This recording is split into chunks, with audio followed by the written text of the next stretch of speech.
Спонсор данного видео – компания Health Collection, 100% натуральный состав. Причины храпа. Храп – это нарушение сна, что сопровождается вибрацией и характерным звуком при прохождении воздуха через дыхательные пути. Среди возможных причин храпа выделяют воспаление слизистых оболочек носа, глотки. Именно из-за этого происходит сужение дыхательного тракта. Храп – это очень распространенная проблема среди многих людей, которая приводит к нарушению сна. Но важно также не забывать, что храп – это больше, чем недосыпание. Это серьезное заболевание, которое требует врачебного вмешательства. Храпом чаще страдают мужчины, однако нередко он появляется и у женщин, и у детей. Основные причины возникновения храпа.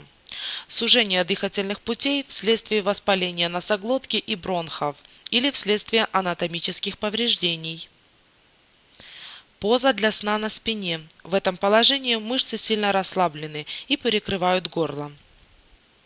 Заболевания сердечно-сосудистой системы. Вредные привычки, в основном курение.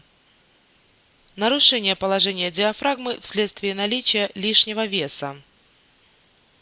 Нарушение работы эндокринной системы, в частности щитовидной железы. Перенапряжение, хроническая усталость. Спонсор данного видео – компания Health Collection, 100% натуральный состав.